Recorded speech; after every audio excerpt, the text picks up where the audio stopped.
Salut à tous, je suis ravie de vous retrouver pour cette nouvelle vidéo. On va aller voir ensemble les énergies de la semaine du 21 au 27 février 2022.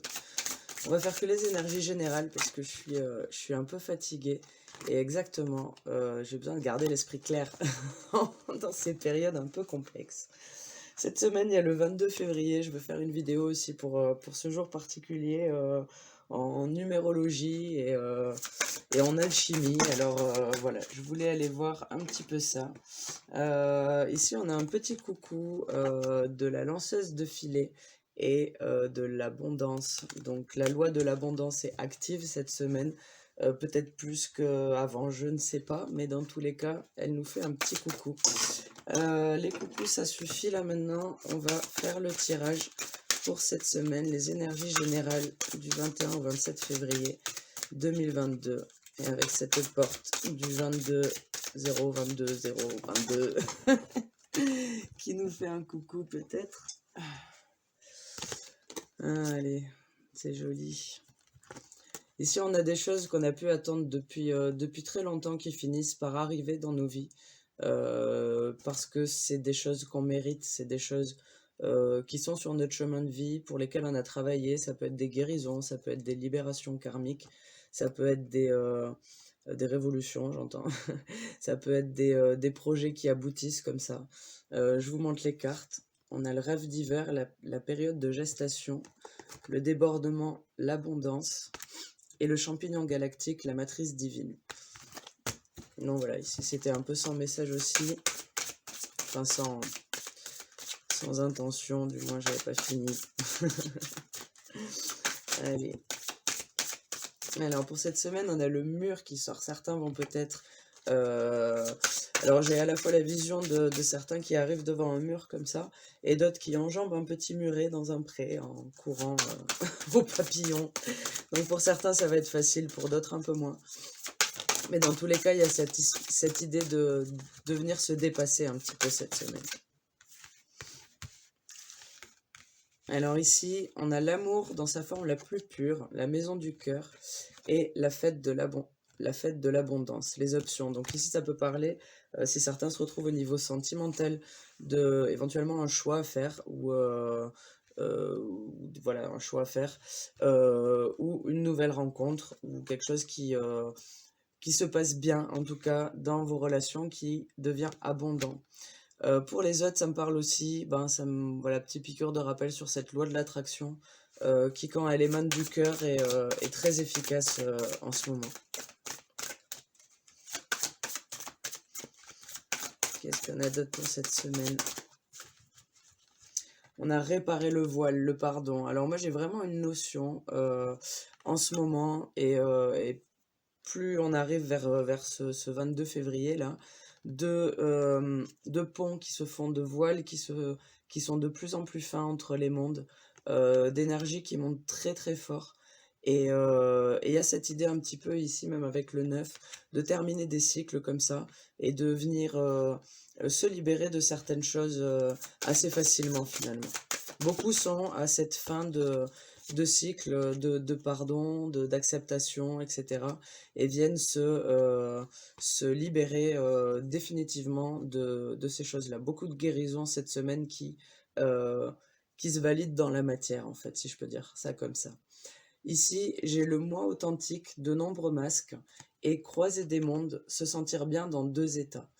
Le fait que y ait ces changements un petit peu dans la toile des plans, peut-être, c'est peut-être clair comme ça, je sais pas. Mais du coup, ces mondes énergétiques qui deviennent de plus en plus entrelacés, voilà. Ça nous fait osciller entre toutes nos parties de nous. On est entre l'ego, le bon, le mauvais, on est entre le cœur, le blessé et le tout foufou. On a l'âme derrière qui pousse au cul, on a notre personnalité, on a nos blessures, on a notre conscient, notre inconscient, l'inconscient collectif, tout ce qui traîne autour de nous et qui a une influence sur nous. On est tiraillé un petit peu entre ça. Et finalement, cette semaine, on est peut-être bien dans ces états-là. On est bien dans l'indécision, on est bien dans cet entre-deux, parce que finalement, rien n'est rien n'est posé. Du coup, il n'y a pas à être mal pour quoi que ce soit. C'est marrant cette énergie que j'ai qui est très calme, ça fait très Métatron tout ça, c'est c'est posé, c'est carré, c'est le bordel et c'est cool. Ok. Ah bah elle est rigolote cette guidance.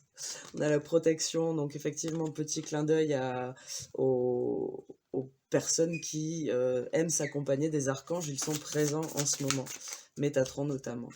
On a le puits vide, ici il n'y a rien, il y a vraiment des choses à lâcher. Et pour certains, c'est même au niveau de la spiritualité, des croyances.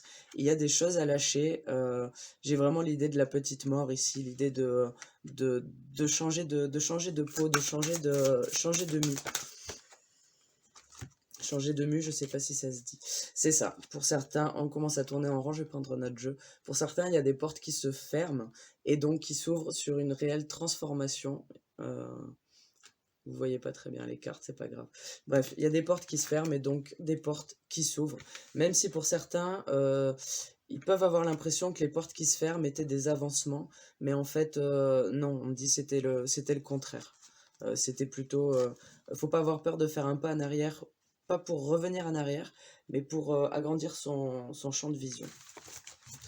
Ok, très précis comme message global.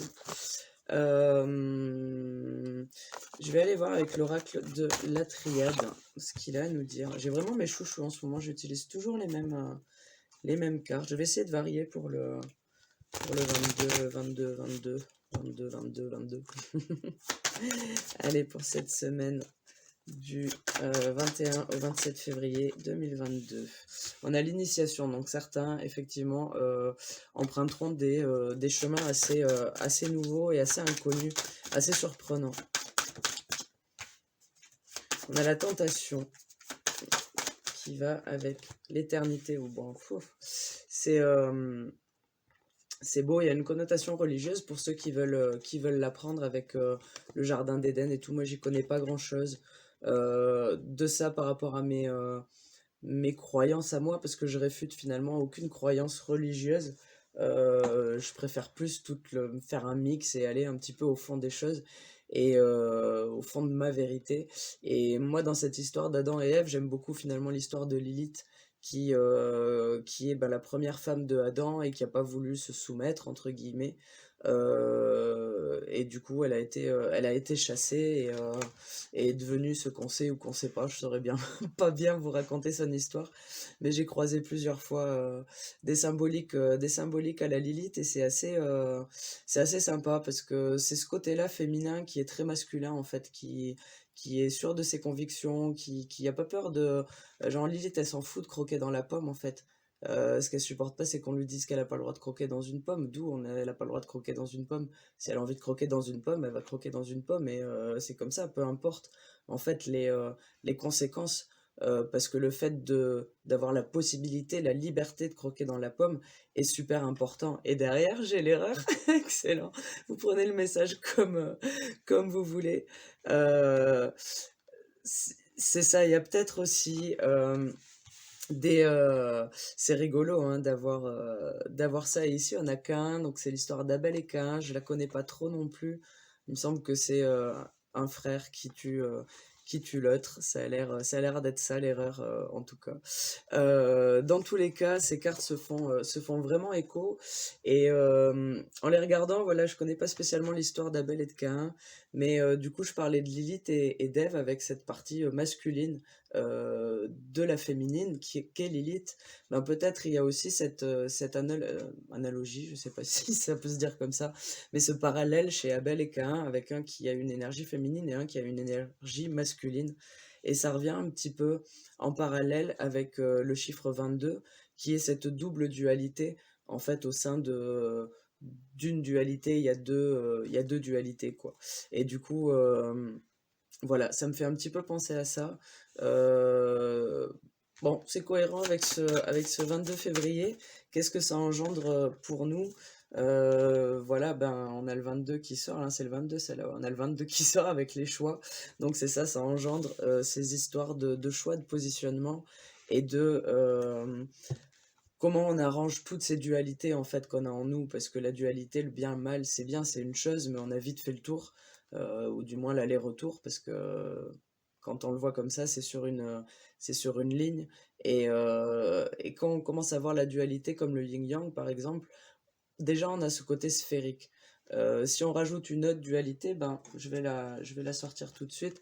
On a cette carte-là, qui est un 2 de denier, du tarot Crowley.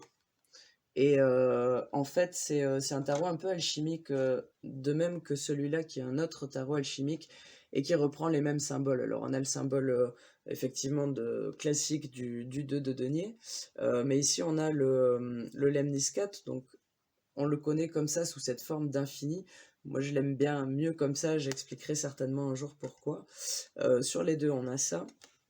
Et, euh, et en fait, sur celui-ci, ben, on a la symbolique du yin et du yang, clairement. Donc c'est ça. C'est une dualité qui embrasse une autre dualité et qui font en fait un tout, qui peuvent faire à la fois un aller-retour, à la fois deux tours, à la fois une spirale si on la voit avancer, etc. Et ici, c'est la même représentation, mais par la croix, qui sont deux axes, en fait. Et la dualité peut être vue comme des axes. Donc voilà, petite parenthèse assez grande, mais finalement, c'est l'idée de ce que nous apporte, ici on le retrouve, de ce que nous apportent ces énergies un petit peu. Ben, du coup, il y a beaucoup de portes qui sont ouvertes en fait. Dans chaque dualité, il y a d'autres portes qui s'ouvrent. Il y a la neutralité qui rentre en compte aussi pour certains, la neutralité, puis le point de vue de l'observateur. Éventuellement le point de vue de je m'en fous, du coup ça n'existe pas. Il peut y avoir énormément de points de vue. Et en fait, c'est tout ça pour nous pousser à choisir, à nous positionner. Euh, on a le silence et la réussite qui entourent le choix. Le choix peut être que interne en fait, et la réussite ne sera que interne aussi, euh, parce que c'est pas ici question de est-ce que je fais ça parce que c'est bien ou parce que c'est mal. Ici, c'est question d'être en phase avec toutes les parties de soi-même. Et chaque partie de soi-même étant déjà une double partie. Je sais absolument pas si c'est clair ce que je dis, mais du coup, ça fait beaucoup de monde à mettre d'accord à l'intérieur de soi-même. Et du coup, cette semaine nous offre un petit peu euh, ces possibilités-là. Alors pas le 22 février, pas dans la semaine, qu'on soit d'accord, le temps est relatif, mais c'est des énergies générales qui s'installent et qui donnent l'opportunité de faire ça. En tout cas, il y a beaucoup d'ordre, il y a beaucoup de calme. Je suis super fatiguée et je suis... Ok, on a de nouveau le symbole, le symbole ici de l'infini avec le nadir, qui est plus ou moins... alors ça va me plaire de le visualiser comme ça d'ailleurs. Parce que je vais peut-être... C'est intéressant. J'aime bien parce que le nadir, justement, il est l'opposé du zénith. Le zénith est en haut, c'est le moment où on est au maximum potentiel et où on commence à redescendre. Et le nadir est en bas, où ben c'est un petit peu la zone d'ombre, mais on commence à voir la symbolique là, on commence à voir le bout du tunnel et sortir. Et j'adore la triade pour ça. Regardez, le bout du tunnel, il va où? Il va au choix. Et du coup, voir ça sous forme de lemniscate, ça peut être intéressant. Parce qu'on peut à la fois mettre le nadir ici ou à ces extrémités-là. C'est assez complexe. Il commence à y avoir du coup une dualité dans l'un ou dans l'autre, ou dans le zénith ou dans le nadir. Alors, prenez-le comme vous voulez, prenez-le comme ça résonne. Moi, je vais le garder un petit peu sous le coude pour le 22, pour la vidéo du 22 février. Ça peut être intéressant de le voir comme ça. Dans tous les cas, on est vraiment sur cette symbolique-là. Donc, c'est la symbolique de l'infini. Enfin, il n'y a pas de mais, c'est la symbolique de l'infini. Pour moi, c'est aussi la symbolique des cycles, finalement, parce que l'infini, c'est juste une succession de cycles qui s'arrêtent jamais. Ça reprend toujours, et ça reprend parce qu'on a cette forme de 8 en fait. Si on était que en rond, ça serait une spirale, et puis ça fait un portail, un truc, un vortex, alors que là, ça permet d'avancer, de partir dans un sens, de partir dans un autre, d'aller expérimenter beaucoup de choses tout en avançant. Et c'est cette symbolique du serpent euh, qui, euh, qui est euh, qui est vraiment une grande symbolique. Elle est partout ici, c'est le dragon, mais ça peut être le maître du temps. Le serpent, il se faufile partout, il a peur de rien, c'est à sang-froid, c'est une bête absolument extraordinaire, le serpent. Et on voit un serpent, ça vient de notre âge, quoi. C'est comme si c'était là au tout début. D'ailleurs, effectivement, c'est marrant.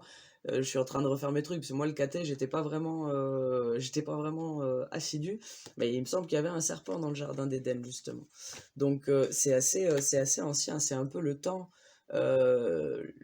qui avance, quoi. Nous, on a notre temps qui avance comme ça, et c'est un peu cette symbolique-là. Sauf que quand on part du plan terrestre, du plan matériel, le temps, il disparaît, donc il devient ce mouvement infini. Et du coup, ce mouvement, pour nous, sur le plan terrestre, ça se représente par les saisons, par le cycle de la vie. On naît, on vit, et puis on finit globalement par crever, tous pareils. Et en fait, c'est ces choix-là qui nous font serpenter dans nos destins, dans nos chemins, dans nos vies. Et on a la possibilité, là, cette période qui s'ouvre à nous, de justement se positionner par rapport à ça. On a l'oméga ici, ah, c'est sympa, hein. Et ça m'aide, hein, merci, hein. Oh, c'est ça que... C'est ça. Euh, L'infini, là, il est vachement facile à laisser faire, on va dire, quand on n'est plus sur le plan terrestre, parce que ça se fait tout seul, au même au niveau de la planète, les saisons, elles se font, il n'y a pas grand-chose à faire dessus. Nous, au niveau matériel, ça peut être très complexe de se mettre là, de passer par là, de voir que le petit point blanc, c'est le bout du tunnel, d'arriver au bout du tunnel, de dire, putain, il faut que je choisisse un nouveau chemin.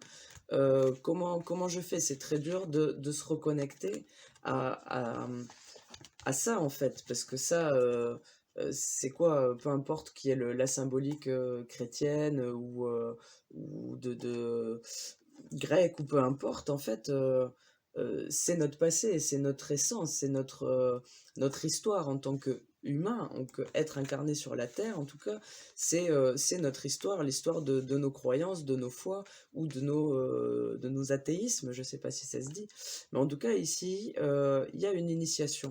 Et l'initiation, euh, pour moi, là, elle est de comprendre que, en tant qu'humain, passer par là, faire ça, et réussir à faire ça, c'est-à-dire venir d'un point, passer dans le noir, passer dans la lumière, repasser et repartir, et là faire le choix de ou repartir ou re-aller ailleurs sur un autre axe. Ici, il y a un axe, c'est ça la différence entre le rond et le lemniscate, c'est qu'il y a un axe ici. Et de l'axe, à chaque fois qu'on passe dans l'axe, donc ça doit être le nadir, l'axe, chaque fois qu'on passe dans l'axe, on a le moyen de changer de plan, de changer de direction, de changer de dualité. C'est pas mal ça. C'est assez ça qui est représenté par ces deux cartes. Je suis désolé, je bug un peu parce que j'ai déjà cette énergie qui est toute douce, toute lourde, qui est assez particulière. Et les mots sont compliqués à sortir. Mais ça, c'est l'Ouroboros, je crois qu'il s'appelle comme ça, qui est le serpent qui se mord la queue. En fait, c'est ce qu'on a tendance à faire quand on est dans nos schémas répétitifs en tant qu'humain, quand on mouline dans notre ego.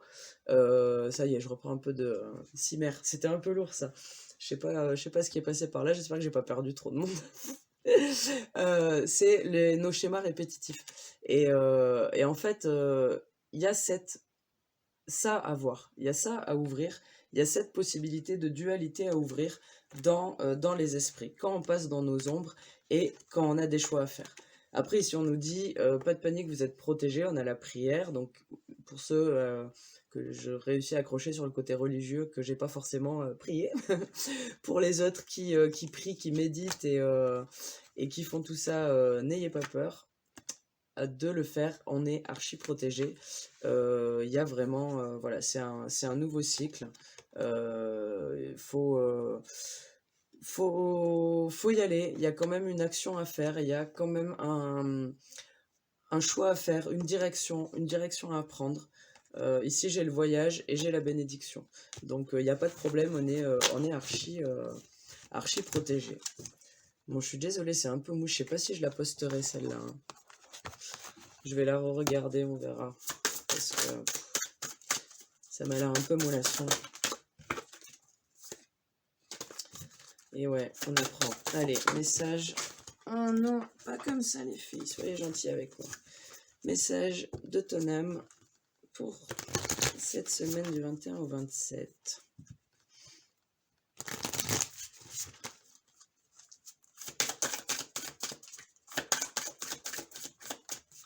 Non mais ça y est, je suis dans mes lemniscates et mes trucs là maintenant. Mais en pause, on reprendra plus tard.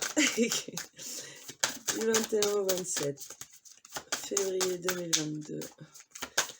Pour les 2 pélos qui sont restés jusque-là, écoutez les arbres. Vaut mieux écouter les arbres que cette débile d'Amélia qui parle de danse à 11h du soir de toute seule sur son téléphone. Excellent. Allez. Ici, on a se séparer et se laisser bercer. Donc, c'est le bon moment, comme depuis un petit moment. Pour ceux qui l'ont pas fait, c'est une piqûre de rappel de faire des tris, de trier à la fois dans sa tête, à la fois dans ses affaires, dans son cœur, dans son esprit. Se laisser bercer par la vie, rester en réceptivité. C'est important. Certaines personnes se ferment un petit peu en disant « Ouais, je suis plus connecté en ce moment ». Arrêtez de le dire et écoutez, parce que si vous écoutez plus, c'est que vous avez appris à voir. Il y a des dons enfin des dons, j'aime pas appeler ça comme ça, c'est peut-être parce que vous appelez ça comme ça. Il y a des capacités qui se développent en ce moment, et du coup, voilà, et vous êtes connectés, il n'y a pas de souci, laissez-vous bercer, écoutez et vous entendrez. Pour certains, c'est la clairaudience, hein, pas mal là. Et ici, j'ai écouté les arbres, donc la connexion à la nature peut être importante, même pour la méditation et compagnie. Je sais pas s'il va faire beau cette semaine, il a fait pourri cette semaine chez moi. C'était la pleine lune aussi. Infusé. On est parti pour celle-là. Oh. On a se faire confiance et laisser mourir. Il y en a vraiment, ils doivent faire le tri. Faire le tri. Faire le tri. Vous savez de quoi je parle. Pour ceux à qui ça parle. Faire le tri, il n'y a que ça qui va vous aider à vous faire confiance et à reprendre le dessus sur votre vie, on me dit. Pour ceux à qui ça parle pas, il faut quand même se laisser bercer et ouvrir ses oreilles, se faire confiance, ouvrir son intuition et avoir confiance en son intuition. Elle est bonne, on me dit elle est bonne. Il n'y a aucun problème là-dessus. Pour les autres, j'ai écouté les arbres et infusé. Ici, on parle vraiment de prendre le temps pour soi, de s'écouter, d'écouter son corps, d'écouter la nature. J'ai s'instruire et se remettre en question. Certains ont aussi besoin de faire le bilan un petit peu sur leur vie, où ils en sont et qu'est-ce qu'ils ont envie de faire. En tout cas, c'est un bon moment cette semaine pour justement faire le bilan et pas forcément lancer les projets, bien que ça peut, mais vraiment mettre l'énergie là où il y en a besoin, en fait. C'est vraiment ça. Et pour les autres, on a faire confiance en la vie, enfin pour les autres, je sais pas pour les autres, mais faire confiance en la vie et s'unifier, à la fois au niveau collectif. Certains ont besoin vraiment de reconnecter avec le collectif, avec leurs proches, etc. Ou de monter des projets collectifs, lancer des projets collectifs. Et pour les autres qui ont besoin de ça mais qui l'ont pas encore, on leur dit faites confiance, faites le tri et ce qui doit s'ouvrir à vous viendra à vous. Ok, voilà pour les messages. Elle était super bizarre cette guidance. Voilà. Je souhaite que, si jamais je la publie, je souhaite que ces messages, ma foi, vous aient parlé, que je vous ai pas trop gavé avec cette énergie un petit peu lourde et un petit peu blablabla. Bon, je vous souhaite une bonne semaine, je vous aime très très fort, je vous dis à très bientôt, et n'oubliez pas de vous aimer. Salut!